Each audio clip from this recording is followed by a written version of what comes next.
8টার পর আমি জানতে পারি আমার পুকুরের মাছ মরতেছে। আমি 8:30টার দিকে আসে দেখি যে ঠিক মাছ মরতেছে, প্রায় 100 মনের উপরে মাছ মারা গেছে।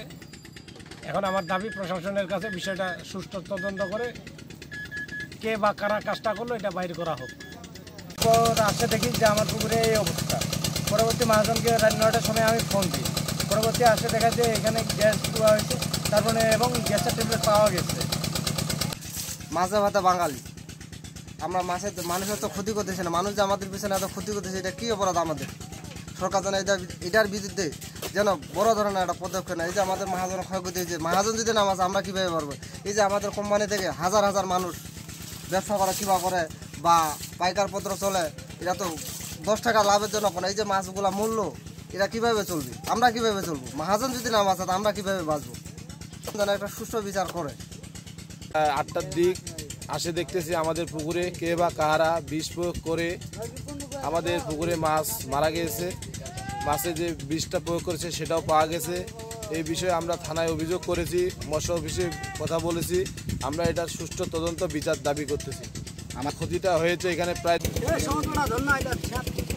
তারা হয়তো শত্রুতাবশতই হোক বা হিংসের কারণে হোক বা কারো ক্ষতির কারণেই হোক, এখানে একটু গ্যাস ট্যাবলেটের একটু নমুনা বা গন্ধ পাওয়া যাচ্ছে, সে কারণে কিছু মাছ এখানে ক্ষতি হয়েছে আর কি।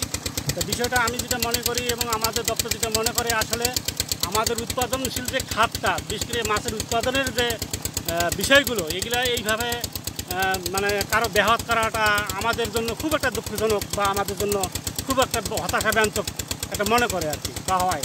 এই জন্য আমি চিন্তা করব অথবা আশা করব যে এই বিষয়গুলো যাতে পারিপার্শ্বিকভাবে না হয় এবং সেইটার জন্য অনুরোধ করবো। আর পাশাপাশি সবাইকে এখানে আমরা বলতে চাই যে আসলে আমরা যে কোনো আবাদের ক্ষেত্রেই হোক, মানুষের ব্যয় শ্রম অনেকটাই কিন্তু নির্ভর করে এবং কিছু আয়ের জন্য নির্ভর করে এবং আয়ের পাশাপাশি এর যে পুষ্টির যে যোগানটা, এই পুষ্টির যোগানটা কিন্তু সারা দেশ বা সারা এলাকার লোকে কিন্তু ব্যবহার করে বা মানুষের দেহে ঢুকে। তো যাই হোক, আমরা কোনোভাবেই কারো যাতে ক্ষতি না চাই বা না হয়, এই বিষয়টা আমরা সবাইকে খেয়াল করবো এবং বিষয়টি সবাইকে অনুরোধ রাখবো যে এই বিষয়টা যাতে দ্বিতীয়বার যাতে এখানে না করা হয় আর কি। ধন্যবাদ সবাইকে।